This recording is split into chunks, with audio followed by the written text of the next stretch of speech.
Hello guys, tudo bem? Eu sou a Teacher Manu, sou a teacher que vou trabalhar com vocês durante esse intensivo pré-ENEM.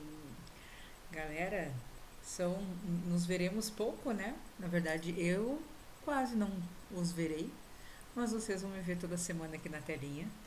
Vai ser muito legal a gente trabalhar. Eu fiz um material assim mais condensado para a gente trabalhar tudo que tem necessidade de ser trabalhado de uma forma mais rápida. Então acho que vai ser bem legal esse período de trabalho com esse intensivo, tá? Pessoal, como eu falei então, as nossas aulas são sempre gravadas, né? Então toda semana eu vou gravar 2 aulas. Então ao invés de vocês irem presencialmente no curso, vocês vão me assistir no momento em que vocês estiverem livre para isso, certo? Então assim, eu sempre disponibilizo a aula na sexta-feira às 17 horas para vocês. E aí vocês assistem ou na sexta-feira ou no dia que vocês acharem melhor, certo? Hoje, né, vocês estão vendo que o meu fundo está um pouquinho diferente, né?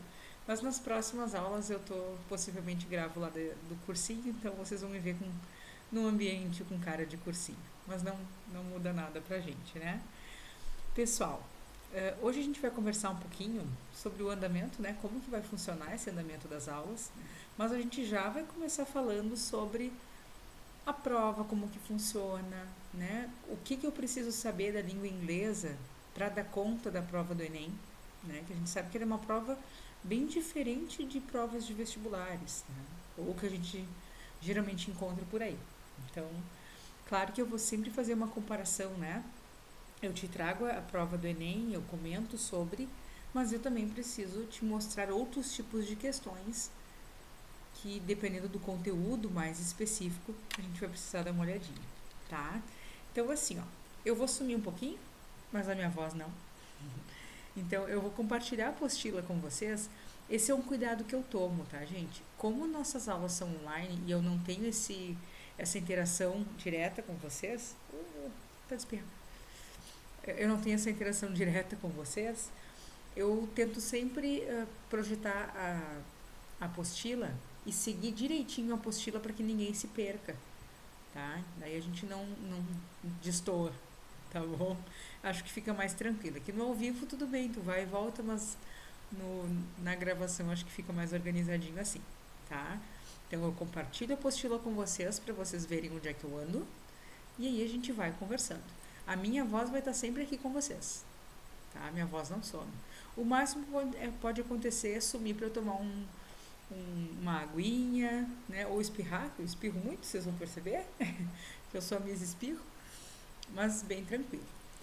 Uma coisa que eu preciso já adiantar para vocês, tá? O que vocês precisarem, tem assim, ó, a apostila eu tento dividir ela entre conteúdo e exercício. Só que o que eu fiz? Nem todos os exercícios eu deixo com gabarito. Por quê? Porque a gente sabe que se tem gabarito a gente vai dar uma olhadinha, né? E aí acaba induzindo a nossa resposta, induz o nosso raciocínio. Então, o que, que eu trabalho com vocês? Eu trabalho formas da gente fazer a questão. Eu acho que isso é muito mais válido. Às vezes tu não sabe nem tanto da língua inglesa, mas tu sabe a estratégia certa para fazer aquela questão. Então, eu bato bastante em cima disso. Então, é por isso que vocês vão encontrar questões sem gabarito, tá? Não digo todas, mas algumas vocês não veem o gabarito aí. E nesses casos é que eu sugiro, né, pessoal, surgiu dúvida, me procure, tá? Marca lá com o cursinho, o pessoal agenda um plantão, ou mesmo se quiserem me procurar na rede social para me mandar um tira dúvidas ali, não tem problema, tá? Ou surgiram várias dúvidas, pede pro pessoal, Manu, faz um vídeo tirando dúvida de tal exercício, tá? É muito tranquilo, gente. Estou bem disponível para ajudá-los, tá? A minha função aqui é essa. Vamos lá? Então vamos. Compartilhando a apostila para vocês darem uma olhadinha aí, ó. Por favor, deixa eu sumir aqui. Deixa eu só conferir se vocês estão aparecendo. Ai, olha só, gente. O que, que nós temos aqui, ó? Tentei fazer bem enxuta a nossa apostila desse ano, tá? Então temos aqui, ó. Primeiro ponto, a gente vai conhecer a prova do Enem. Então, eu vou falar um pouquinho das habilidades da prova, a competência da área, o que, que a gente precisa estar antenado para fazer essa prova. O que eu posso esperar e o que eu posso não esperar, tá? Ponto fundamental, técnicas de leitura, né? Então, o que eu preciso olhar de acordo com a questão que eu tenho. Então, eu preciso desse cuidado, tá? Para minha questão. Deixa eu fechar. Opa, desculpa, galera. Voltando aqui, então, pessoal, não reparem que... Pô, ali, tô vendo tudo errado hoje. Não reparem que às vezes a teacher dá uma viajada. Faz parte, tá? Voltando aqui, então. Às vezes o dedo pensa mais rápido que a cabeça, né? Daí a gente faz coisas que não deve. Gente, então olha só. Técnicas de leitura para falar especificamente sobre o que eu preciso olhar no meu texto, por exemplo, se eu tenho um determinado tipo de questão. Então a gente vai aprender a fazer esse tipo de leitura. Depois disso eu trago para vocês tempos verbais. Para que isso? Ai, a gente vai ter que ficar decorando tempo e verbo? Não, a gente não vai precisar fazer isso. Mas eu preciso saber que tem determinado momento do meu texto que eu vou encontrar um tempo verbal ou outro. Então, por exemplo, se eu estou falando de um estudo científico, eu sei que o meu texto tem que estar no passado. Então, sabendo o tempo verbal do meu texto, eu não preciso me preocupar se aquela palavra específica é um verbo, é um adjetivo, é alguma outra coisa, né? Uma voz passiva.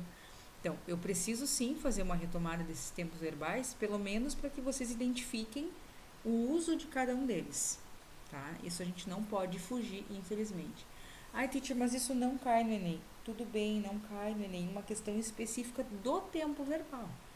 Mas pode cair uma questão, né, que envolva a leitura e o entendimento de que isso está escrito no passado, no presente, ou fala de futuro e a gente não consegue identificar isso. Tá? Então, especifiquei aqui, ó, presente simples, presente contínuo, passado contínuo, passado simples, presente perfeito, passado perfeito e futuro. Então, tudo isso vai estar nessa apostila aqui pra gente. Depois, os afixos. Afixo, gente, é trabalhar especificamente com formação de palavra, né? É prefixo, é sufixo. Esse é um ponto-chave, tá? Claro que essa questão dos tempos verbais, para quem tem mais conhecimento, talvez não dê tanta bola. Mas quem não tem tanto aprofundamento da língua, vale assistir.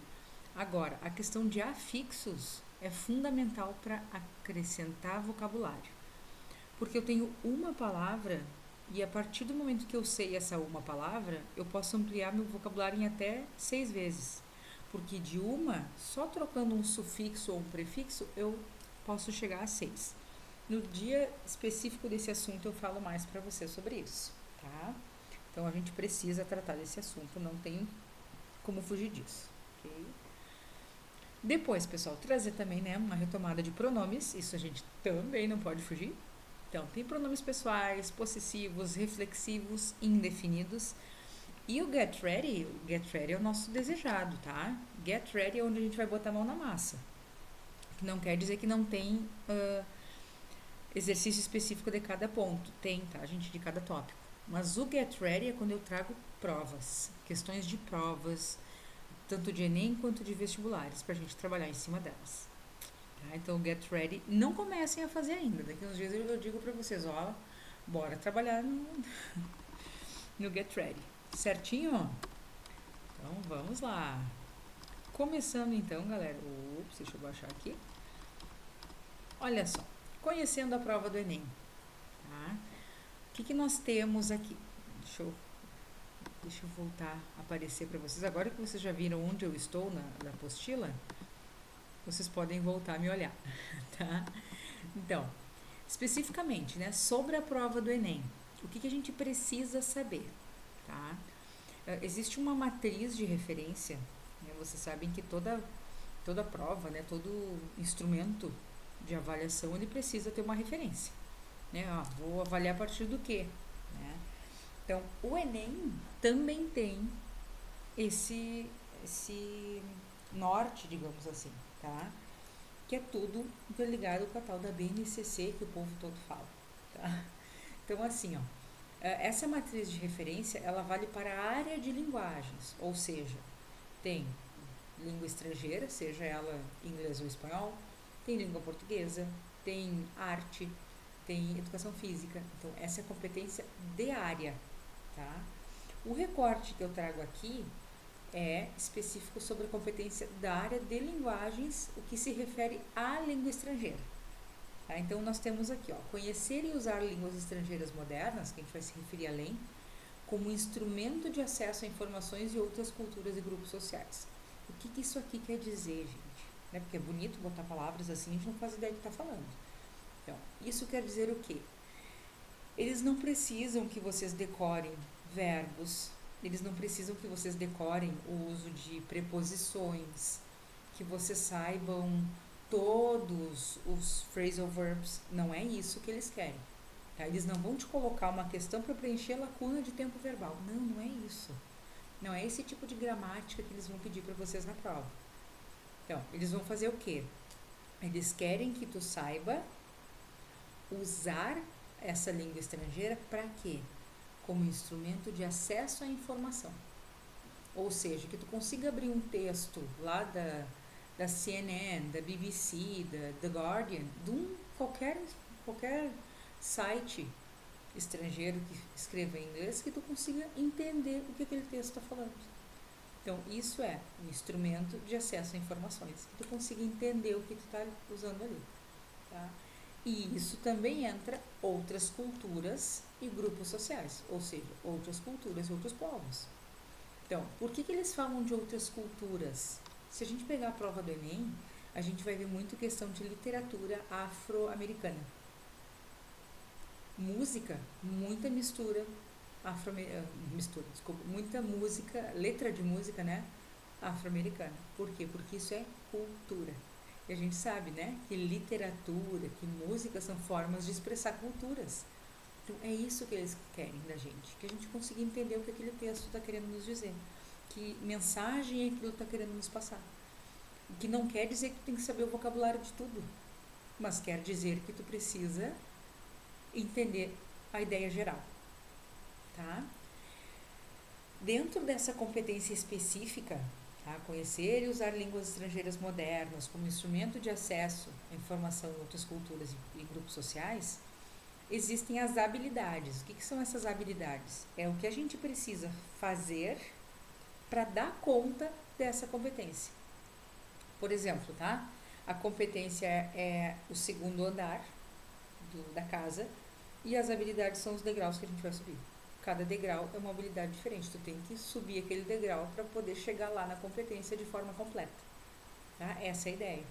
Então, o primeiro degrau que a gente tem que subir é o seguinte, ó, associar vocábulos e expressões de um texto em língua estrangeira ao seu tema. Gente, isso aqui a gente faz o tempo todo e não se dá conta. Ó, associar vocábulos e expressões ao seu tema. Nada mais é do que o quê? Entender o significado de uma palavra dentro do seu contexto. Ai, prof, a gente sempre fala, né, a manga. Ou se eu falar manga, até mesmo em português, não, melhor, em português, né? Se eu falo manga, vocês pensam no quê? Ah, alguns vão pensar na manga da roupa, outros vão pensar na manga da fruta, outros vão pensar na manga de mangueira, de aguar pátio, outros vão pensar na manga d'água que vai cair daqui a pouco, uma tempestade. Então, vai depender do meu tema, do meu contexto. Então, é isso que eles querem. Ó, dentro daquele contexto, o que essa palavra ou essa expressão está significando. Okay? Por isso que a gente sempre fala, isso aqui é uma frase fechada de professor de inglês, né? Prof, o que significa tal coisa? Eu digo, depende de onde é que está escrito. É isso, tá? É exatamente isso. É o nosso dia a dia. Segundo degrau, habilidade número 6. Olha só. Utilizar os conhecimentos da língua estrangeira e de seus mecanismos como meio de ampliar as possibilidades de acesso a informações, culturas e tecnologias. Invertido, desculpa. Tá? Então, utilizar os meus conhecimentos e os mecanismos, ou seja, a forma como eu estruturo esse sistema, para ampliar as possibilidades de acesso. Praticamente a competência, né? Então, eu preciso saber conhecimento de língua, como vocabulário, e os mecanismos, ou seja, a estrutura. O simples fato de eu saber que aquela palavra que terminou em ing está tendo a função de verbo, ou de adjetivo, ou de substantivo, é entender o mecanismo. Tá? Habilidade 7, nosso terceiro degrau. Relacionar um texto em língua estrangeira, as estruturas linguísticas, a sua função e o seu uso social. Isso também a gente faz o tempo todo. Então, eu tenho o meu texto, eu preciso relacionar a estrutura da língua. Por exemplo, se eu tenho um texto, uma receita de comida, tá? Uma receita de morango do amor, que agora tá na moda, né? Então, tem uma receita de morango do amor. Eu preciso saber a estrutura linguística de uma receita, eu sei que tem que estar no imperativo. Então, estrutura linguística é o uso do imperativo. Qual é a função do imperativo? A função é dar ordens, é dar uma sequência que precisa ser seguida. E qual é o meu uso social? Ensinar como se faz o morango do amor. Então, eu preciso ter esse entendimento, que cada gênero vai ter a sua organização e a sua função. Eu não vou usar uma receita de comida para, sei lá, para construir um carro, para fazer um telefonema, para escrever um e-mail. Né? Cada situação vai ter a sua função e as pessoas que interagem nessa função. Isso é importante a gente saber também. Tá? E a habilidade número 8 é reconhecer a importância da produção cultural em língua estrangeira como representação da diversidade cultural e linguística. Aqui entra aquela ideia que eu falei sobre a literatura e a questão de músicas, né? Então, porque geralmente a gente encontra o quê? Notícia, cartoon, ou uma tirinha, ou uma charge, né? E músicas e produções literárias. Então, essa produção cultural que eles falam aqui é essa questão literária, em especial, né, e musical. Então, nós temos um texto que ele é escrito com uma finalidade diferente, geralmente representando diversidade cultural. Então, a gente tem que estar preparado para não encontrar necessariamente a gramática corretíssima nos padrões, né? Mas a gente vai ser capaz de entender que mesmo sem aquela estrutura fiel, a gente vai conseguir entender o que eles estão querendo dizer e mostrar realmente a finalidade, realmente o que eles estão querendo ali, né? Yes? Tranquilito? Eu me boto a falar, gente. Até vou molhar o bico aqui, ó, pra vocês não...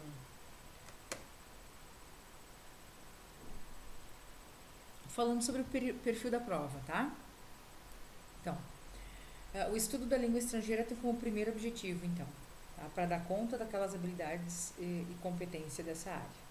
Viabilizar a comunicação entre indivíduos, ou seja, né, conseguir comunicar, ou seja, interagir entre indivíduos que têm contexto, código e experiência distinta. Ou seja, eu aqui no meu contexto, no meu local, com o meu idioma, com as minhas experiências, interagindo com quem é de fora, com as suas experiências, seu idioma, seu contexto. Mais importante, interpretar o mundo e provocar interação com a diversidade cultural. Então, eu preciso entender como funciona o mundo do outro, né? E não é esperar que todo mundo viva a minha realidade. Tá? Essa é a ideia, é entender como funciona o mundo do outro. Né? Promover o aumento das habilidades discursivas da língua inglesa. Isso é muito importante, gente. Por muito tempo se pensou que aprender inglês era saber gramática, né? Aí depois mudou. Não, aprender inglês é tu ser fluente, é falar rapidão. E agora a gente sabe que saber inglês não é falar rápido, ser fluente em inglês, né? Não é falar rápido, não é só saber gíria, e não é sair falando, soltar um dicionário, né? Língua fora. E também não é sair falando gíria. O que é saber inglês? É saber entender e te comunicar. Né? Então, hoje, a visão da fluência na língua é outra. Né? Então, e quando eles falam aqui de habilidades discursivas, é exatamente isso. É tu conseguir entender e tu conseguir expressar o que tu está entendendo. Esse é um dos motivos pelo qual a prova do Enem, ela tem as questões em português. Por quê? Porque eu tenho o meu texto base na língua inglesa, eu tenho o meu texto da questão, né, no meu enunciado da questão em português e as alternativas em português. Quando eu tenho uma questão em português e o meu texto em inglês, eu sou obrigado a mostrar que realmente eu entendi. Porque eu não vou ter subterfúgio para achar um jeitinho de responder aquilo ali. Ou tu entendeu, ou tu não entendeu. Ou tu entendeu parcialmente, ou tu entendeu completamente. Então eu não tenho como fazer, dar um jeito, tá? Ou eu sei ou eu não sei. O único problema disso é que às vezes o pessoal acha muito fácil. Digo, não, nem dá bola ali, ó, tu dá um jeitinho, tá bom. Tu olha a palavra cognata, tu dá um jeito. Não, eu preciso realmente, principalmente as literárias, tu tem que ler com cuidado, né? Com um olhar um pouco mais aguçado. Certinho, ó. Acho que é de boas, né? Continuando ali, galera, então olha só. Deixei num quadrinho vermelho para vocês chamar atenção. Eu sei que vocês sabem, mas não custa, né? Então, quem domina diversas formas de comunicação, vírgula, esqueci de uma vírgula, desculpa, posiciona-se na sociedade com capacidade de entender e interpretar diferentes realidades do mundo. Então, quem domina diferentes formas de falar, né? Quem domina diferentes meios e sistemas, tem mais capacidade de entender e interpretar. E é isso aí, né? O que temos aqui então sobre a prova? Tá? O que ela contempla? Questões cotidianas, tá? Isso é normal. Estimula a compreensão de gêneros textuais diferentes para refletir sobre os aspectos socioculturais implicados na linguagem. Então, por que questão cotidiana? Geralmente eles pegam uma notícia, né? São 5 questões, cada texto uma questão, né? Então eles pegam notícias variadas. Então é coisa que acontece, não é coisa inventada, tá? É coisa real. Não é um texto que foi feito para uma prova, isso que eu quero dizer. Então é um texto real de um site, geralmente, e desse site ele pode ter sido adaptado ou não. Se for uma notícia, é o texto fiel que está ali, tá? E como cada questão eles fazem um gênero diferente, não quer dizer que não vai repetir, tá? Pode repetir o mesmo gênero na prova, mas cada questão é um texto só, né? A gente consegue verificar esses aspectos socioculturais que tem implicados ali. Por que sociocultural? Gente, vocês vão encontrar texto de site australiano, africano, britânico, canadense. Vocês podem encontrar texto de site de qualquer lugar do mundo. Tá? Então, por isso que tem... E isso tem marca sociocultural, é fato, né? O jeito que o britânico escreve é bem diferente do jeito que o americano escreve. Então, vocês vão encontrar essas nuances, tá? Depois, estimula o conhecimento e análise de variadas construções linguísticas. Aqui é a nossa capacidade de discernir que não existe inglês americano, inglês britânico, inglês australiano. O que existe é a variação, né? Então, assim, é costumeiro o americano usar uma linguagem mais leve, mais solta, mais de rua. É costumeiro o britânico mais, vou falar, menos jovem, tá? Ele utilizar uma estrutura mais rebuscada, né? Mais formal, né? Então, a gente vai entendendo como que existe essa variação de cada construção, tá? Estimula a associação de vocábulos e expressões, isso é comum na prova do Enem também. Ele pega lá um phrasal verb e pergunta, nesse contexto, isso aqui está se referindo ao quê? Ou está com qual intenção? Tá? Então, às vezes eu preciso saber o que ele quer dizer. Provoca consciência de relacionar texto ao uso social, então isso é muito forte na prova do Enem. Eu preciso relacionar aquele texto que eu estou lendo e qual é a função dele ali, o que ele está querendo me mostrar. É uma crítica à violência, é um chamado para determinado assunto, então ele tem uma função social sempre, tá? Depois, aborda a aplicação linguística em diferentes situações comunicativas de leitura. Isso também é muito fiel, né? A gente sabe que essa consciência, né? Que essa aplicação linguística vai variar, né? De acordo com a intenção da leitura. Yes? Pessoal, já que eu estou falando sobre essas situações comunicativas, nós temos os gêneros textuais. Então, o que a gente geralmente contempla? O que o Enem geralmente contempla na prova, né?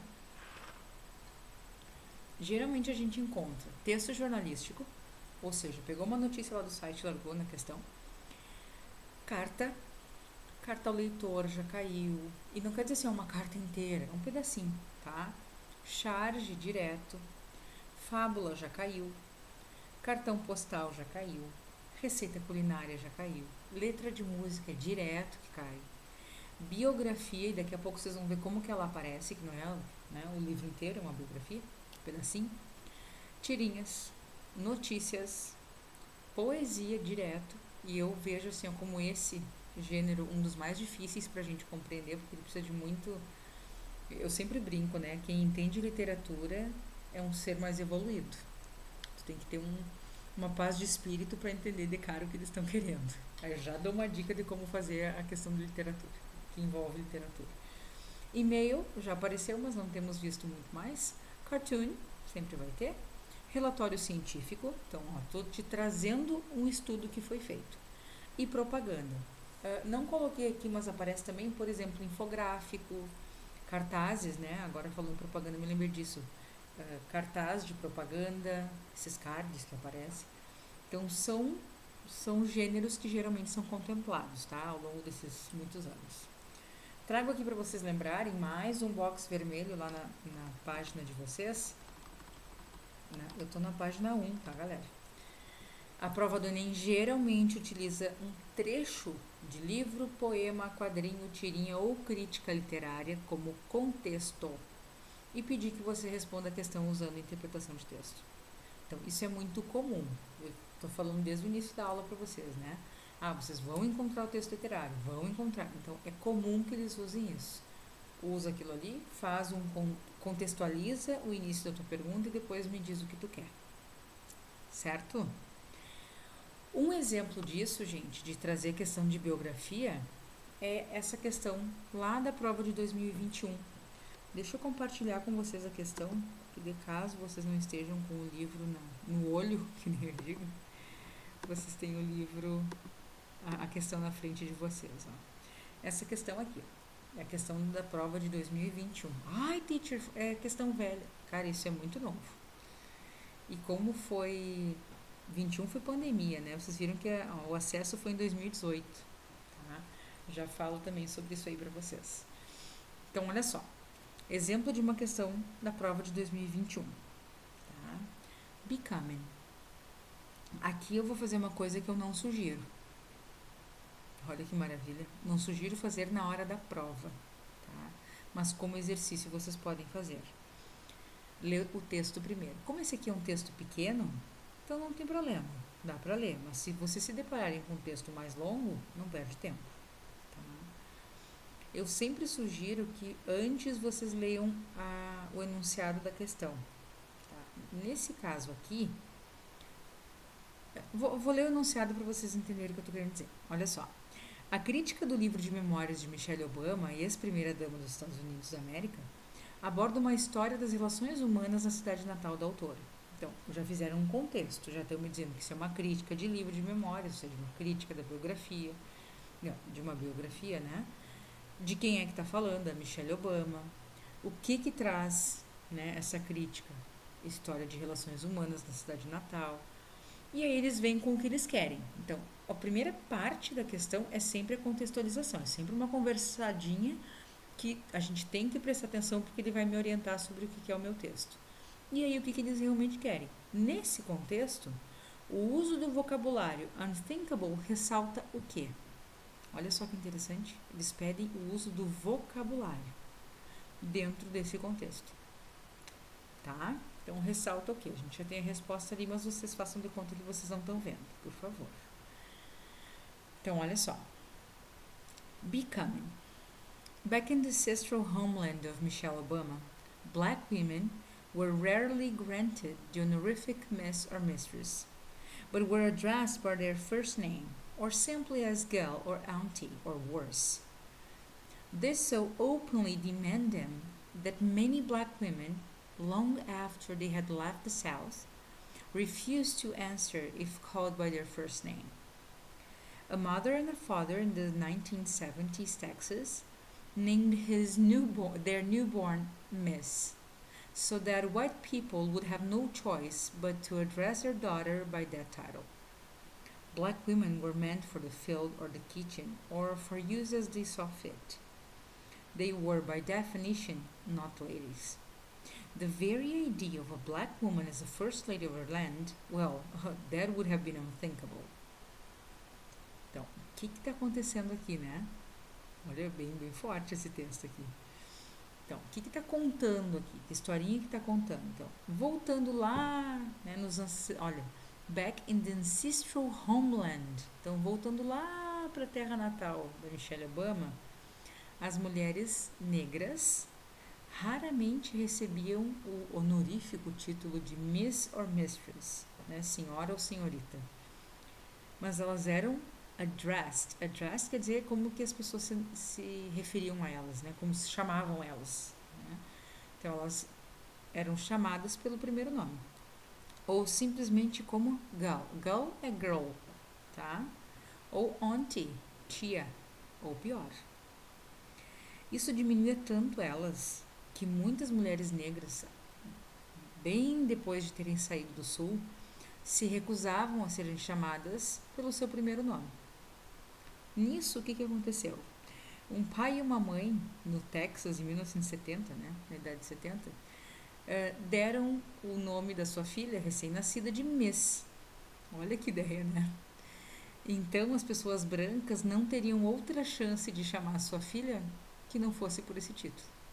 Então, deixaram o nome dela de Miss, porque daí eles não teriam como não chamá-la de Miss, já que eles falavam pelo primeiro nome. As mulheres negras foram feitas para field. Field é para o campo. Or the kitchen. Então, aqui está dizendo, as mulheres negras were meant, não é, foram feitas, desculpa. Elas foram destinadas, né, eram entendidas como para o campo, para a cozinha, ou como eles vissem que cabia. Né? Elas eram, por definição, they were not ladies. Elas não eram damas. A simples ideia de uma mulher negra, né, uma mulher preta, como primeira dama de uma terra, bom, isso seria impensável.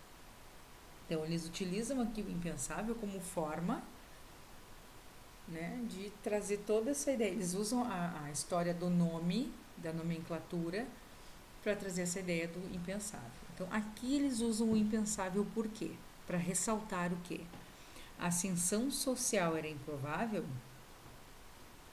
Então, a ideia de uma mulher negra como primeira dama, nem se pensava. Aqui, na verdade, o que acontece? Existe essa ideia do impensável, né? Da ascensão social, mas não é a questão do improvável. Isso não, né? Porque o foco do texto não é no primeira dama, e sim no nome. Né? A origem do indivíduo era irrelevante, o comportamento parental era irresponsável, nem fala sobre isso o texto. Né? A mudança do nome era impensável e o trabalho feminino era inimaginável. Também não fala sobre trabalho feminino. Então, o que poderia ficar, né, em dúvida, bom, ascensão social também não, porque o primeira dama não se vê como ascensão social, mas sim, né, como hoje, né, não vemos, mas na época sim. Então, poderia ficar em dúvida entre A e B. Né? Só a questão do B, por quê? Porque eles entendem que esse unthinkable tem a ver também com a questão do nome. Né? Então, não se pensava nisso. Boa, né? Essa questão aqui é para... Numa primeira leitura, eu acho que a maioria gravaria a letra A. Ascensão social era improvável, né? Então, mas não tem a ver com isso. Lembra que o foco do texto é no nome, né? E não na ascensão social. Ok? Acho que é tranquilito, né? Então, aqui nós temos um comentário sobre essa questão. Deixei escrito para vocês irem acompanhando também. A questão não pede que o candidato traduza a palavra unthinkable, tá? Mas, ou melhor, né? Ou que encontre sua classe gramatical. Vocês viram que não faz diferença. Eles não pediram a tradução, eles não pediram a classe gramatical e eles não pediram formação de palavra, tudo que eles poderiam pedir, né? Se fosse numa URGS ou numa UFN, por exemplo, eles colocariam unthinkable, por exemplo, né? Poderiam colocar como que funciona a formação dessa palavra. É o processo de formação, né? Então, nós temos por afixação. Tem sufixo, tem prefixo, tem os dois. Tá? Seria uma alternativa. O enunciado pede que se leia o texto que está escrito em inglês, interprete o que ele quer dizer e escolha a alternativa correta. Ou seja, a prova do Enem exige que ele se prepare para lidar com leitura e interpretação, com calma e atenção. É aquilo que eu digo, num primeiro olhar é possível que tu responda a letra A, mas no segundo olhar tu tem que entender que o teu texto está se referindo o tempo todo sobre o nome, a nomenclatura e não a ascensão social. Tá? Tem que cuidar isso aí, galera. Deixa eu voltar aqui que eu esqueci que eu não estou aparecendo para vocês. Eu sei que às vezes é melhor ficar olhando a tela, né? Mas eu vou falando com vocês. Depois, galera, o que mais cai na prova de inglês do Enem? Tá? Já deu para perceber, né? E interpretação de texto. Porém, a gente tem que lembrar o quê? Né? Para conseguir interpretar o meu texto, eu preciso dos conteúdos específicos, né? Eu preciso, na verdade, assim, eu preciso de 3 coisas. Eu preciso do vocabulário, eu preciso dar conta de conteúdo para não me perder nessas questõezinhas mais específicas, e eu preciso dar conta de estratégia de leitura. Muitas vezes eu falo pro aluno assim, ó, tu pode não saber inglês. Isso não quer dizer que tu não consegue gabaritar a prova. Isso não quer dizer... E assim, gente, prova de inglês do Enem, ela é uma prova acessível e vocês têm que pensar que são 5 questões.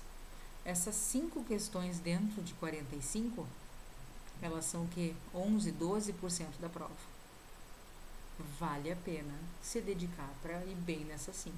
Então eu sempre digo, chegou, abriu a prova, faz primeiro a prova de inglês. Tá com a mente leve ainda.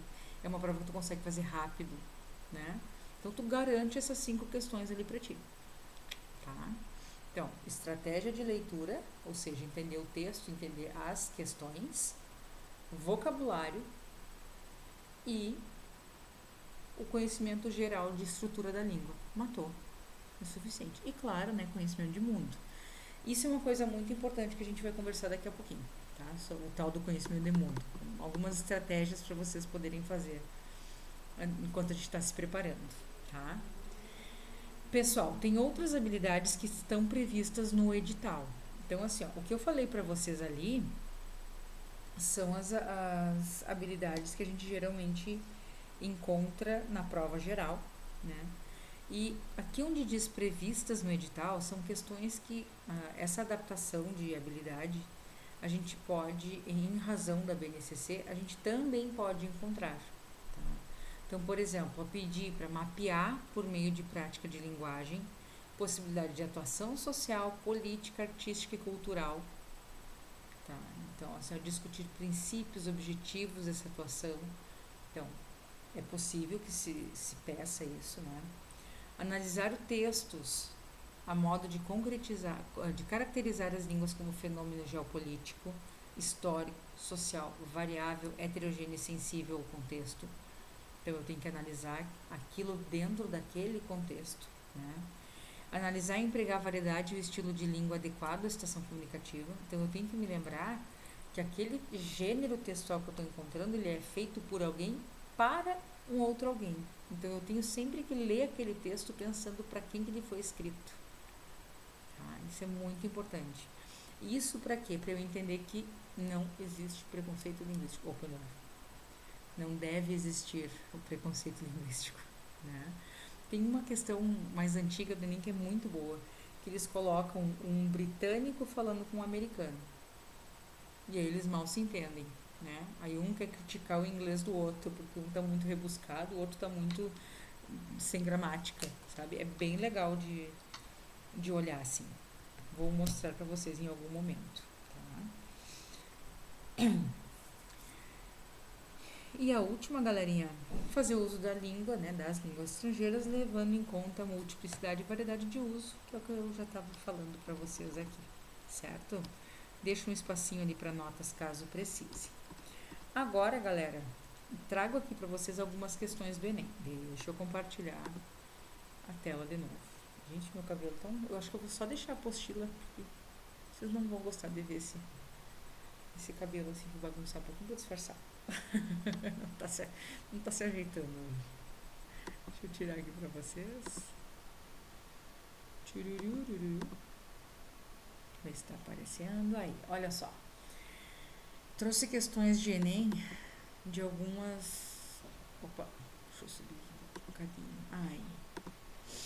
Então, questões de Enem de 2019. Essas questões foram bastante debatidas, né? Por serem questões bastante fáceis, tranquilas de entender. Uma delas pelo conteúdo da questão e a outra pela questão da gramática. Tá? Que às vezes a gente não dá bola e, poxa, só pela gramática tu já mata essa questão rapidinho. Então, pessoal, aqui, ó. Primeira questão, tá? A canção, muitas vezes, é uma forma de manifestar sentimentos e emoções da vida cotidiana. Ok? Minha contextualização tá pronta. Por exemplo, o sofrimento retratado nessa canção foi causado, então eu já sei que existe um sofrimento aí. Foi causado por quê? Pela morte precoce de um amigo jovem, pela mudança de um amigo para outro país, pela traição por parte de uma pessoa próxima, pelo término de um relacionamento amoroso, pelo fim de uma amizade de mais de 20 anos. Então, lendo as alternativas, eu já consigo direcionar minha leitura para esse texto. Tá? Esse texto a gente pode ver que ele é a música erótica, né? Da Madonna, lá de 1992. Acho que muitos nem estavam aí. E tá tudo certo, mas Madonna é Madonna. Então, olha só, claro que eu não vou cantar para vocês, tá? Muito menos com a voz dela. Então, eu vou só ler esse texto pra gente responder a questão. Is this life? Sitting on a park bench, thinking about a friend of mine. He was only 23, gone before he had his time. It came without a warning, didn't want his friends to see him cry. He knew the day was dawning, and I didn't have the chance to say goodbye. Olha, essa aqui a gente engole seco, né? Essa. Galerinha, o que tá acontecendo aqui, ó? Primeira coisa que a gente vai fazer. Vou marcar no meu texto palavras que saltam aos meus olhos, já pensando nas alternativas que eu tive, tá? Então, olha só. Primeira para vocês terem uma ideia, ó. Primeira palavra, ótimo, né? Coloquei aqui uma frase inteira. I didn't have a chance to say goodbye. Eu não tive a chance de dizer tchau. Aí vocês vão me dizer assim, ai, teacher, mas ele pode ter se mudado, ele pode ter terminado com ela por telefone. Ok, tá? Mas esse é um elemento que eu tenho que considerar, tá? Depois, ela diz assim, ó, is this life? Ela tá se perguntando, isso é vida?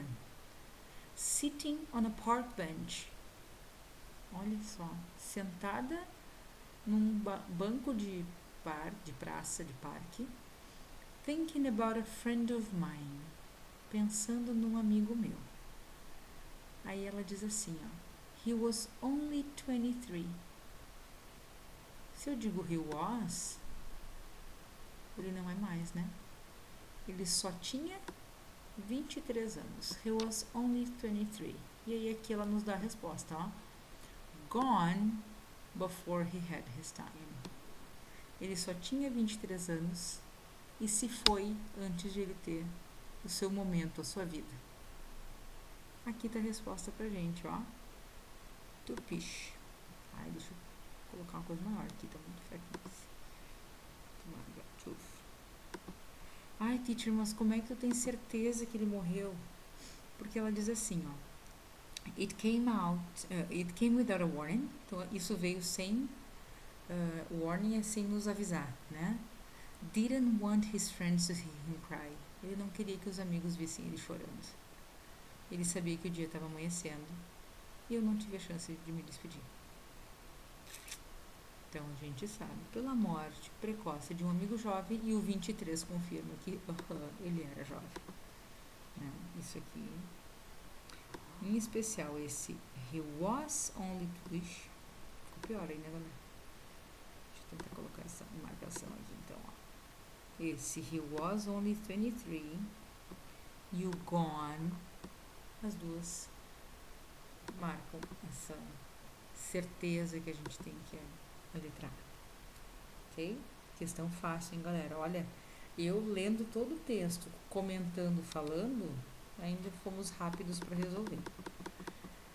Eu sou fã dessa segunda questão. Vocês sabem que professor de inglês adora uma gramática. Então, essa segunda questão aqui, ela é bem gramaticona. Detalhe, tá, gente? Questão de 2019, o acesso a esse texto foi em 2012. Tá? Geralmente as provas são mais recentes, mas tá tudo certo, né? Sei que teve uma lacuna grande. Então, olha só. Valores culturais de um povo revelam sua forma de ser, agir e pensar. Lembra que eu falei da contextualização? É isso. Então, valores culturais de um povo revelam sua forma de ser, agir e pensar. Na concepção da autora, então agora eu tenho que entender o que a autora está falando. As diferentes formas de educar crianças nos Estados Unidos confirmam que as crianças, então a autora está escrevendo sobre isso, diferentes formas de educar crianças. E essas diferentes formas de educar confirmam que as crianças o quê?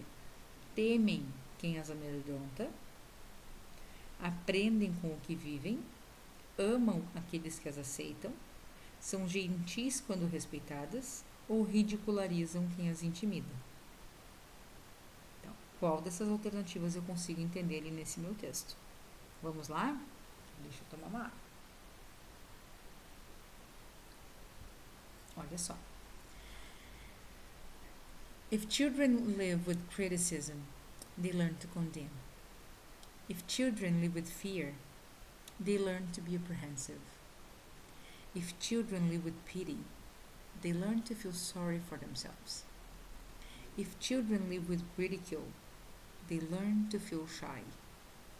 If children live with tolerance, they learn patience. If children live with praise, they learn appreciation.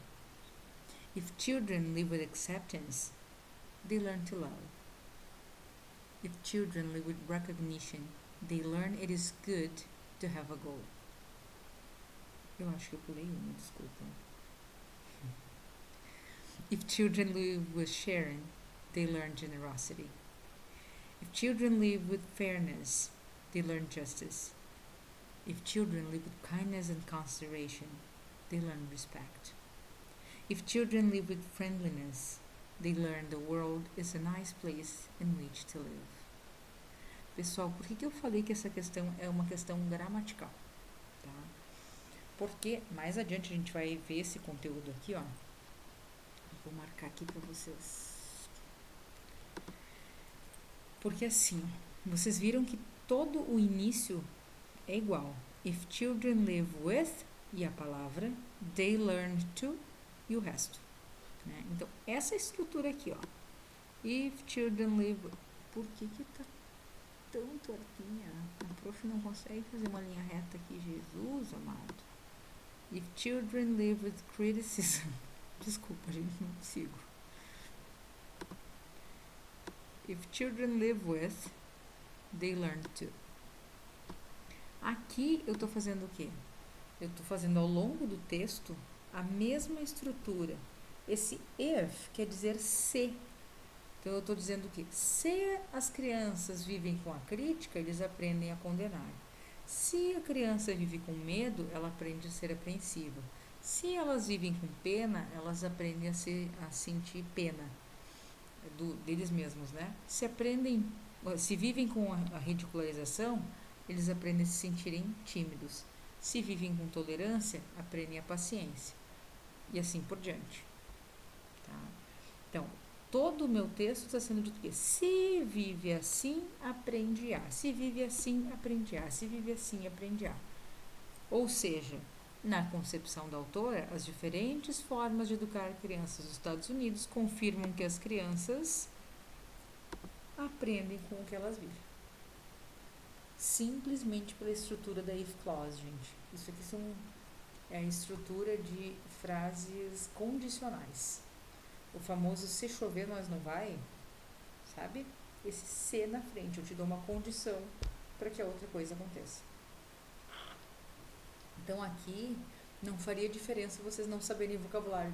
Prof, eu não sei o que quer dizer approval, aprovação. Eu não sei o que quer dizer fairness. Não ia fazer diferença se tu soubesse o que é o if children live with, they learn to. Tá? Até porque tem aqui a palavra learn e também tem a palavra learn na alternativa. Ok? Apesar de estar na outra língua. Esse texto é muito legal, né? O significado dele, o texto em si. Show de bola. Mais uma do que o Enem de 21. Essa aqui nós temos, então, um cartoon. E esse cartoon está me mostrando... Aqui tem uma questão bem diferente, hein, galera? Se vocês observarem, vocês vão ver que ela é bem diferente. Olha só. My desire to be well informed is currently at odds with my desire to remain sane. Olha o que eles estão pedindo nessa questão. A presença de at odds with na fala da personagem do cartoon revela o ou a necessidade de acessar informações confiáveis, a dificuldade de conciliar diferentes anseios, o desejo de dominar novas tecnologias, o desafio de permanecer imparcial ou a vontade de ler notícias positivas. O que eu preciso saber aqui? Eu não preciso saber só at odds with, né? Na verdade, a partir disso, a partir da leitura, eu consigo entender o que é essa expressão. Então, nós temos ali, ó, o meu desejo de estar bem informada está atualmente, não sei o que, com o meu desejo de me manter sã. O que nós temos aqui? Duas ideias diferentes. Estar bem informada e manter a tua sanidade em dia. Ou seja, se eu estou colocando dois desejos diferentes, né, opostos, digamos assim, ele está em briga, né? Está em dificuldade. Então, esse at odds with, ele é o contrário. Então, o meu desejo de estar bem informada atualmente, né, tá assim, ó, batendo de frente com o meu desejo de manter sã. Então, isso está chocando. Vamos ver o que tem ali, ó. Necessidade de acessar informações confiáveis? Não fala sobre isso. Olha aqui. Dificuldade de conciliar diferentes anseios. O que ela tem? Ela quer estar bem informada. Esse é um anseio. O outro anseio é me manter sã. As duas coisas não estão combinando, né?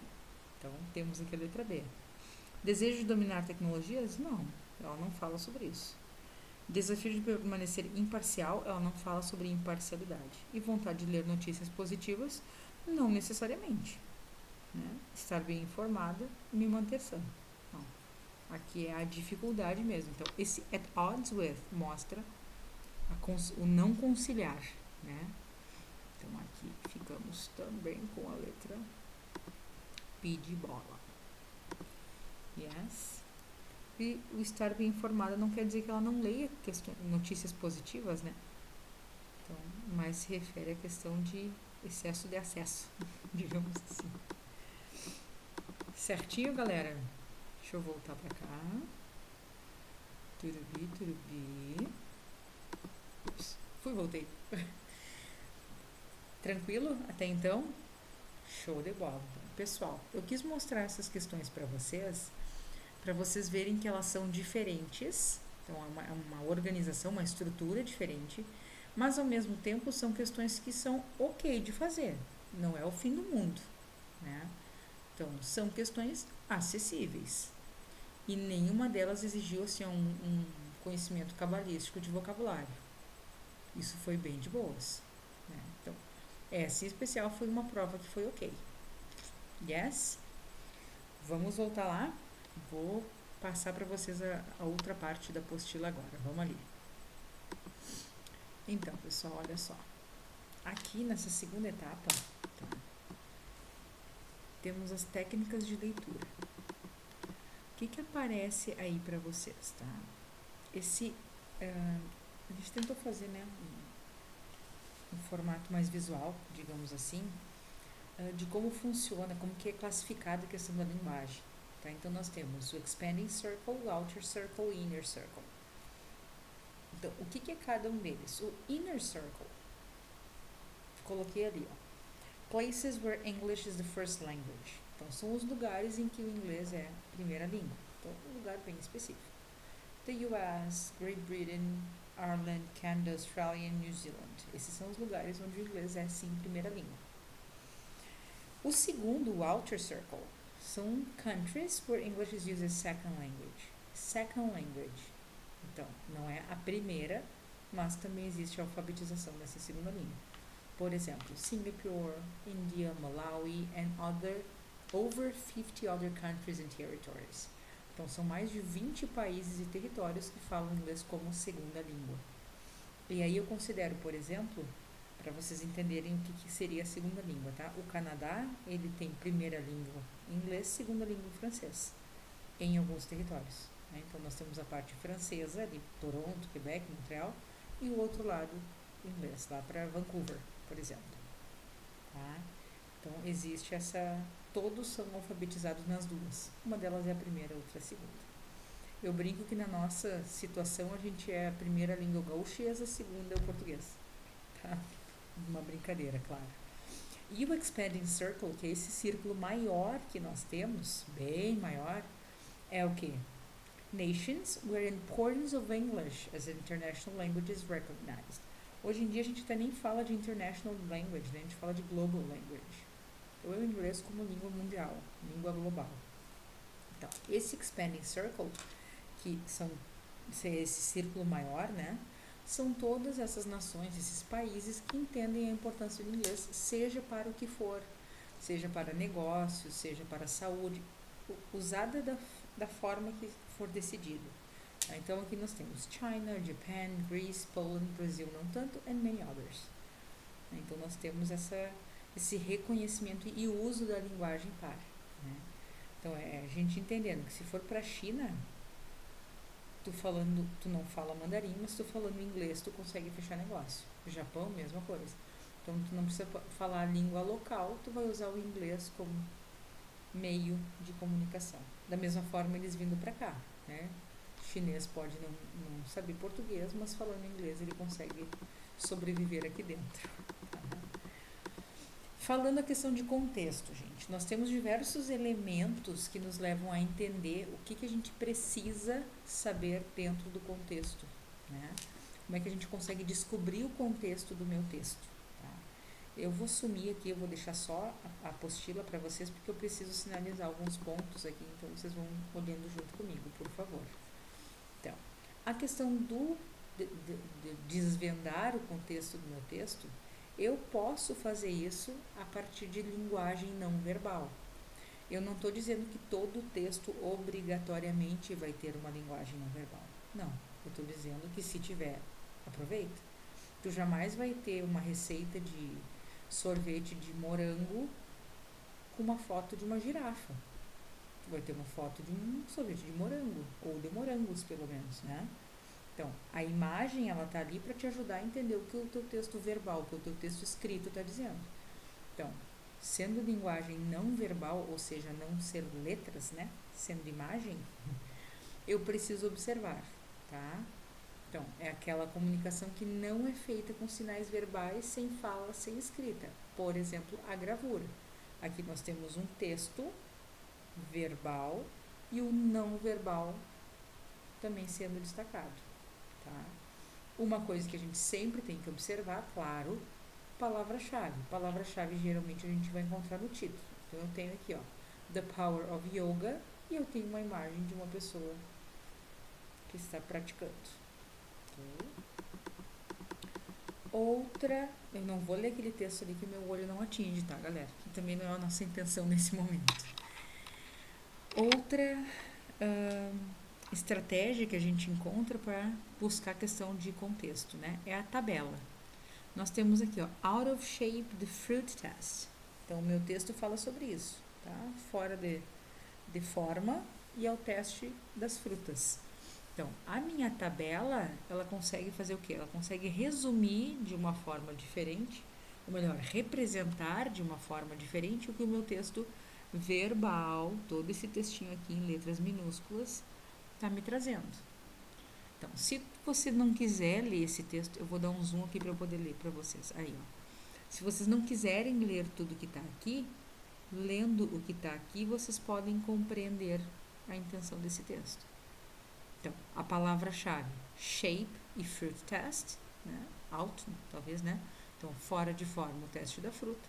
Então, vocês sabem, ó, health risk for men, então, o risco de saúde para homem, baixo, moderado e alto, e o risco de saúde para mulher, baixo, moderado e alto. Qual é a situação que nós temos? Tá? Aí, claro, o texto vai te trazer informações. A nível de curiosidade, vamos olhar. Ali diz assim, ó. Scientists now divide fat people into two groups. According to body shape, apples and pears, men tend to be apples, women pears. Mostly because of hormonal differences. Que a gente já sabe, né? Tudo uma questão hormonal, por isso que o formato do corpo é diferente. Women may... essa palavra eu não consigo enxergar. Fret. Acho que é fret, né? Que elas surtam. Women may fret more about their size, but apple fat poses the greater risk to health. Isto. Então, elas podem surtar um pouquinho mais sobre a questão do tamanho, né? Mas a gordura de maçã não é que é da comida, tá? É o formato do corpo. Mostram um risco maior. Então, o que eles estão dizendo ali, né? Então, agora, os cientistas dividem a gordura das pessoas em dois grupos, de acordo com o formato do corpo. Maçãs e peras. Homens tendem a ser maçãs, mulheres peras. Muito por causa da questão hormonal, de diferenças hormonais. Então, as mulheres podem reclamar sobre a questão do tamanho, mas maçã, o formato de maçã, mostra mais risco para a saúde. E ali eles especificam esses dois formatos. Apple-shaped people carry much of their fat above the waist. Então, as pessoas com formato de maçã carregam boa parte da sua gordura abaixo da cintura. Né? Desculpa, acima da cintura e do quadril. This fat is hyperactive. Então, essa gordura é hiperativa. It breaks down and enters the bloodstream, readily, which may lead to clogged arteries, high blood pressure and other problems. Então, né, essa gordura, ela quebra e entra na tua corrente sanguínea muito rapidamente. Ela vai direto para a tua corrente sanguínea. E isso pode levar a artérias, esse clogged é quando tu tem artérias entupidas, tá? Alta pressão sanguínea e outros problemas. Agora, o pear-shaped people carry much of their fat on hips and thighs. Já os que têm formato de pera carregam grande parte da gordura, onde? Quadril e coxa. Olha que maravilha. Some researchers call this good fat because it's associated with high levels of HDL, the good cholesterol. Então, alguns chamam, né, de gordura boa porque ela é associada a altos níveis de HDL, que é o colesterol bom que chama. Others say there is no such thing as good fat. Outros já defendem que não existe nada de bom em gordura boa, né? Não existe esse termo. E aí eles orientam, né? How to find out if you are an apple or a pear. Olha que amor. Como você descobre se você é uma maçã ou uma pera. Então, measure your waist. Olha só a diferença de linguagem que é usada. Então, quando eles estão fazendo a introdução do texto, scientists now decide. Agora eles decidem que... Estou usando o presente. Estou explicando o tipo de corpo. They carry much of this. Eles estão explicando. Agora, como descobrir? Agora eu estou te dando uma orientação. Quando eu dou orientação, eu faço o quê? Imperativo. Lembra que eu falei lá da comida? Olha aqui, ó. Measure your waist and hips. Então, mede. Mensura, né? Mede tua cintura e teu quadril. Divide your waist measurement by your hip measurement. Então, divide a tua cintura pelo teu quadril, tá? A medida, né? This is your waist to hip ratio. Então, essa é a tua medida. Check below to determine your health risk. Então, olha abaixo para determinar qual é o teu risco de saúde. Viram? Então, ele já vai direto, ele orienta, né? Ele te manda fazer isso. Tu quer chegar onde eu estou te mostrando, faz o que eu estou te mandando. Essa é a ideia aí. Ok? E aqui nós temos de onde saiu. também é bem importante. Legal, né? Outra forma de achar contexto, né, gente? Mapa. Gente, eu posso não estar entendendo o que é esse ROC tá falando, posso não entender nada sobre isso e nem ler, mas eu sei que tem a ver com mapa, ó. Julho a setembro de 89, outubro de 2008. Era assim, ficou assim. Tô vendo que tá tendo uma comparação de um lugar, né? Outra coisa importante, estrutura do texto, é isso que a gente estava falando antes ali na questão dos gêneros, né? Então eu preciso entender um pouquinho a estrutura, como que ele se dá, ó. Aqui no meu cartão com Happy Thanksgiving, eu tenho uma pecan pie recipe. Então eu tenho uma receita de noz pecan, uma torta de nozes. Então, ingredientes, como que ele se forma, preparation method, então a instrução de como eu preparo isso. Cartão postal, eu sei que eu vou utilizar para mandar a minha mensagem com o endereço do ladito e que o mundo vai ler a tua mensagem. Tenho uma tirinha por aqui. Essa tirinha é ótima. E geralmente tem um tom de humor, né? Até vou ler essa aqui para vocês relaxarem um pouquinho. Olha aqui, galera. So warm. You expect me to eat you and get caught by some fisherman. No, no, you've got it all wrong, diz a worm. With bassmasters, these tournament fishermen throw back every fish that they catch. Exactly how many fish fall from this kamikaze story of yours? A lot. Fish are dumb. Hey, olha a cara de pau dessa minhoca, né? Então, o que está acontecendo ali? Ele pergunta, né? Ô, minhoquinha, tu acha que eu vou ter que comer e ser pego por algum pescador? E ela, não, você entendeu tudo errado. Eu tô assim, ó, numa competição. É um torneio de pescadores que eles pescam e jogam os peixes de volta. E ele pergunta, né? Mas exatamente quantos peixes voltaram dessa história kamikaze que você tá contando? Quantos caíram, né? Nessa tua historinha? Ai, vários, os peixes são idiotas. E ele, opa! Ficou engraçadinha essa historinha aqui, né? Então, já sei que aqui tem que ter um tom de humor, né? Já sei que esse gênero é para isso. Depois nós temos um Chromo Commode Eye Drops. Eu tenho uma bula de medicamento, então eu sei o que esperar de uma bula de medicamento. Eles não vão me ensinar a arrumar cama. Tem o que a gente falou antes, ó, propaganda. Então, continuous quality is quality you trust. Então, temos, aqui foi quando aconteceu a mudança, né, do nome de Coke para Coca-Cola, que antigamente era Coke, depois que foi trocado, né, mundialmente para Coca-Cola. Então, temos uma campanha, qualidade contínua, a qualidade que você confia. E temos uma capa de jornal com notícias. Então, né, tem uma notícia aqui, uma notícia mais compridinha aqui, ó, temos um Cadbury aqui, a gente sabe que vai falar de chocolate. Então, temos a capa de um jornal aí nos trazendo notícias. Cada texto com o seu jeito e com a sua intenção específica. Yes? Deixa eu ver se vocês estão me vendo. Tudo certo. Eu volto, gente, porque às vezes o áudio pode dar alguma coisinha, tá? Não achem que eu sou bom. Depois, pessoal. Linguagem verbal. Buenas. A não verbal é beleza, né? Passo o olho, tá tudo certo, eu consigo captar alguma coisa. Agora, a não verbal é se eu preciso ler exatamente a informação que eu tenho que procurar. Então, aqui sim, né? Eu preciso prestar atenção nesses elementos. Claro que aqui a gente mudou a disposição do texto para dar ênfase ao que vocês precisam olhar, né? Então, o título, né? Eu preciso olhar no meu título, baixar um pouquinho. The Power of Yoga. Então, eu vou ler essa palavra-chave, yoga, e vou ler a palavra-chave power. Né? Poder, yoga. Já sei que o meu texto vai ser sobre isso. Então, o meu foco está no meu título. Não vou ler o poder da yoga, tá? Depois a gente tira um tempinho para ler se vocês quiserem. Subtítulo. Então, aqui eu preciso entender... Ó, essa aqui é uma provinha da UFSM, tá? Mais adiante a gente faz ela também. Aqui eu preciso entender que às vezes o subtítulo ele não está bem no lugar que eu espero ou não está bem aparente. Então, olha só, o subtítulo não quer dizer abaixo do título diretamente, né?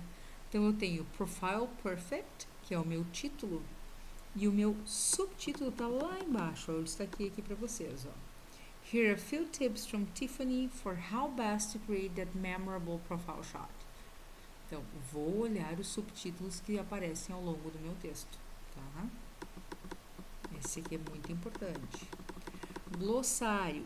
Gente, nem toda prova aparece glossário. O Enem é um que geralmente não traz glossário. Tá? Ele já pega textos que, mesmo com a palavra não sendo de um uso tão comum, a gente consegue entender pelo contexto o que ela quer dizer.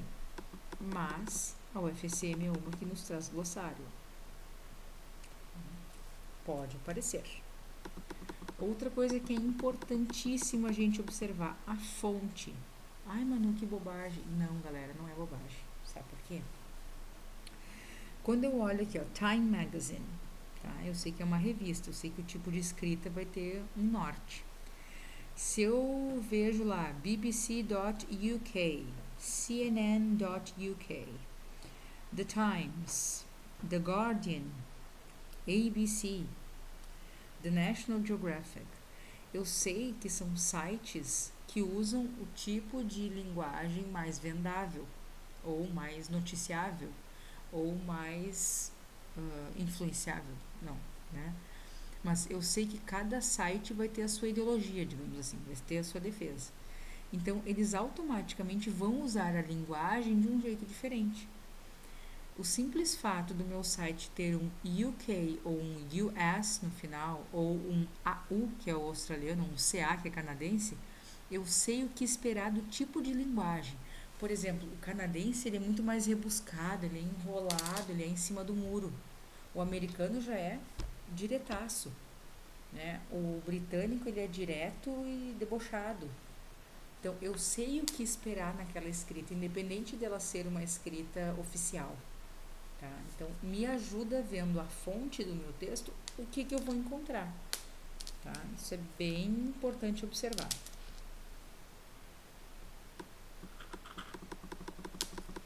A tia legenda. Ai, a gente nem dá bola, né? Tem que dar bola, gente. Legenda é tudo aquilo que vem embaixo das fotos. Então, eu tenho, ó. Children's attention span suffers without water. Ó, desidratação atrapalha a questão da atenção em crianças. Pupils will be given refillable bottles. As crianças vão ganhar garrafas para encher, né? Então, que tá embaixo das fotinhos tem que observar também, tá? E é nesse sentido que a gente vai falar um pouquinho sobre dicas para buscar o sentido do texto. Então, tu olhou toda essa questão de contexto, agora a gente vai falar do sentido. Então, tem elementos específicos. Deixa eu voltar aqui para vocês. Elementos específicos? Não adianta, né? Parece maluco. Tem elementos específicos, né, que vocês vão encontrar num texto que vão ajudar vocês a entenderem exatamente o que vocês precisam. Então, um desses elementos são as palavras repetidas, né? O que acontece? No inglês, eles não têm essa preocupação que nós no português temos com a repetição de palavras, ou melhor, a não repetição de palavras. No português tu tem que achar sinônimo para tudo. No inglês não. Se eles quiserem usar a palavra pupil, eles vão usar a palavra pupil. Se eles quiserem usar student, eles vão usar student o texto todo. Eles não têm essa coisa de não repetir, tá? Então eles vão sim repetir a palavra car o texto inteiro. Eles não vão trocar por automóvel, por veículo, não, é carro, tá? Isso é ok para eles. O ponto positivo é que a incidência da palavra mostra que ela é importante dentro daquele texto. E automaticamente me ajuda a identificar qual é o contexto, qual é o campo semântico que eu estou falando.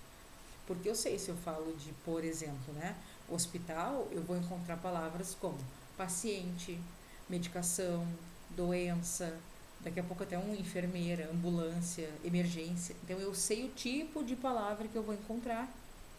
Ali na apostila de vocês, por exemplo, eu botei as palavras relacionadas à escola, né? Education, educação. School, escola. Teacher, professor. Student, estudante. College, que aí nós temos a faculdade. Grades, que são as notas. Poderia botar material, books, mathematics, chemistry, né, que são componentes. Podia. Isso tudo são elementos que eu consigo achar no meu texto para identificar a temática, tá? E a partir daí também eu tenho o quê? Definição explícita. O que é essa definição explícita? É quando eu falo uma coisa e eu já explico essa coisa. Quer ver, ó? O exemplo que vocês têm na apostila. Those girls are studying numismatics. Aquelas gurias estão estudando esse negócio aí. Aí, como ele imagina que a gente não saiba o que é, ele já define. The study of coins, coinage and metals. Então, eu estudo das moedas, das medalhas e das coisas feitas a partir de moedas. Então, coleção, né, de moedas. Então, ele já especifica, já explica o que é aquilo para a gente não se perder. Sinônimo também vamos encontrar. Muitas vezes eu falo a mesma coisa de formas diferentes, tá tudo certo. Então, no sinônimo temos ali, ó, Alicia won the Best Actor Trophy. Então, Alicia, né, ganhou o troféu de melhor atriz. Oh, come on, praise her. Aí a gente acha que, dependendo, não vai saber o que é praise. Aí eles falam de uma forma diferente. She deserves compliments on her accomplishment. Então, praise é o quê? Give her compliment. Então, eles já estão na sequência me dizendo o que é. É cumprimentar. Né? To give her compliments. É parabenizar. Ok? Conseguimos também a partir disso. Outra forma que temos, dedução ou inferência. Então, aqui é quando eu consigo desenhar. Bem assim, eu desenho na minha cabeça o que é aquilo ali. Ou inferir, é quando eu consigo imaginar o que é aquilo. Né? Consigo entender, desvendar. Então, por exemplo, when he was 3, Louis accidentally punched his eye with an awl. A sharp tool was used to punch holes in leather. Então, quando ele tinha 3 anos, ó, vocês viram que eu fiz cara de que desenhou a cena, né? Então, quando ele tinha 3 aninhos, o Louis acidentalmente furou o olho com uma awl, que eu não sei o que é uma awl. Ok, aí ele me explica, né? Uma ferramenta pontuda que é usada para fazer buraco no couro. Tá? Então, ele furou o olho com aquilo. Tá? Consegui imaginar? Ok, por dedução eu sei o que é essa awl. Né? Imaginei, ó, para furar um olho tem que ser uma coisa pontuda. Fechou? Okay. Palavras cognatas. Isso tem muito, gente. Eu sempre digo assim, ó, a palavra cognata é a nossa salvation. Muitas vezes, tá? Porque a palavra cognata, ela tá presente em grande parte do nosso texto. Geralmente, se eu vou falar de números, vamos falar de estatísticas. Geralmente, 50%, 60% do nosso texto é feito de palavra cognata. E não estou nem falando dos falsos cognatos, estou falando das cognatas, as que são parecidas. Então, se vocês pegarem um texto, uma hora que eu encontrar vocês pessoalmente, eu vou desenhar para vocês. Se vocês pegarem um texto, esse exercício é bom de fazer para quem não tem vocabulário, tá? E vocês marcarem, destaca todas as palavras cognatas, ou seja, aquelas que são parecidas com o português, vocês vão ver que o texto vai ficar todo colorido. Por quê? Porque as principais palavras, os termos mais técnicos, eles são cognatos. Né? Eles são comuns a diferentes idiomas. Então, a gente consegue determinar. Olha esse exemplo que eu botei aqui para vocês. Ó. Technology is affecting human interaction. Então, technology affecting human interaction. A frase toda tem 5 palavras. Eu só eliminei o is porque não é cognato. Então, tecnologia afeta humano, interação. Tecnologia afeta a interação humana. Não tem como dizer, eu não entendi nada desse texto. Não, alguma coisa tu capta. Porque com palavra cognata é impossível a gente não entender alguma coisa. Né? E esse é um costume que a gente tem, né? Ai, prof, não tô entendendo nada. Calma o coração. Calma o coração que tem como entender. Sim, tu não te faz de louco. Né? Pessoal, também temos os falsos cognatos agora sim, né? Falso cognato, a gente tem que usar um pedacinho do nosso coração para decorar essas palavras. Porque são aquelas que vieram muito para nos sacanear. O pessoal chama de false friends, os amigos falsos, tá? Por quê? Falso cognato é aquela palavra que tu olha e diz assim, isso aqui tem português. Mas quando tu vê o significado, não tem nada a ver. Então tem assim, ó, she bought an exquisite sculpture. Tá, tu fala exquisite, parece esquisito, esquisite. Pois é, nada a ver. Ela comprou um exquisite sculpture. Ela comprou uma escultura chiquíssima, uma escultura diferente. Não tem nada a ver com esquisita. É refinada, é outro nível. Nada a ver com esquisito. Tá? Expressões idiomáticas. Muito comum também. Então, o que é expressão idiomática? É como se fossem os ditados, tá? Ah, tá chovendo canivete, tá? Ah, nem que a vaca tussa e o boi espirre, que a gente usa. Esse tipo de coisa. Tá? Aqui eu coloquei um exemplinho. Sue has to change her behavior. She has a big mouth. A Sue tem que mudar o comportamento dela. Ela tem uma boca grande. Eu sei que eu não tô falando fisicamente que a boca dela é gigante. Eu tô falando que ela tem boca de sacola. Que ela fala demais. Que ela não guarda as fofocas. Tá? Então, to have a big mouth não quer dizer que tu é boca grande. Quer dizer que tu é bocuda. Tu é faladeira. Tá? É essa a ideia. No caso, igual a nossa, né? A questão dos verbos frasais. No meu ponto de vista, esse é um dos conteúdos mais difíceis que a gente tem no inglês. Por quê? Verbo frasal, gente, ou phrasal verbs, o que eles são? Eles são um verbo que, dependendo da preposição que tu coloca junto a ele, ele muda o significado. Então, nós temos, por exemplo, a palavra look, de olhar, tá?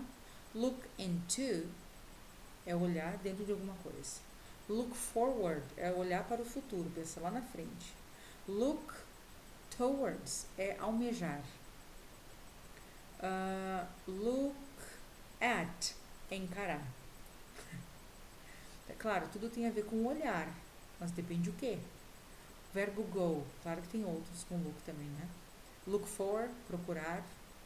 Look, tem um outro que é cuidar. Look at me. Não, look at me é me encara, né? Olha pra mim. Agora não vou lembrar. Verbo go, mesma coisa. Go for é almejar, buscar. Go to é ir para algum lugar. Go into é ir para dentro de um lugar. Go out é sair. Go up é subir. Go down é descer. Então, dependendo da preposição, vai mudar a ideia. Tá? Aqui eu coloquei, ó. I was filling the form out when I found out that I left my documents at home. Então, fill out quer dizer o quê? Fill é encher. Fill out quer dizer preencher um formulário. Não é encher o formulário, é preencher, porque tem um termo específico. I found out, to find é encontrar. Find out quer dizer dar-se conta. Então, eu estava preenchendo o meu formulário quando eu me dei conta que eu deixei meus documentos em casa. When I found out. Ok? Então, isso a gente vai estudar bastante, tá? Porque também vai depender muito do contexto em que a gente vai encontrar essas palavras. Tá? E provérbios também a gente pode encontrar, não tanto nas provas, mas, né, de repente em algum texto aparece. Por exemplo, early to bed, early to raise. Então, quem cedo, a gente fala, né, quem cedo, como é que é? Quem dorme cedo acorda cedo. Uma coisa assim que a gente fala, né? Então, não é o Deus ajuda quem cedo madruga. É early to bed, early to raise. Quem dorme cedo acorda cedo. Tá? Galera, para essas nossas duas primeiras aulas, então era exatamente isso que eu queria trabalhar com vocês. Eu espero não ter cansado vocês. Tá? Eu sei que eu falo bastante. E aqui, né, pela telinha, dá uma baixadinha na canseira, que nem eu digo. Mas assim, como tá gravado, fiquem à vontade de pausar, voltar, botem em velocidade 2, não tem problema, tá? Mas não deixem de assistir. E por favor, qualquer dúvida que vocês tenham, me procure, tá bom? Vai ser um prazer trabalhar com vocês esse período e pro sucesso, né? Não pensemos em outra coisa. Certo? Gurizada, beijo e me liguem se precisarem. Tá bom? Tchau, tchau.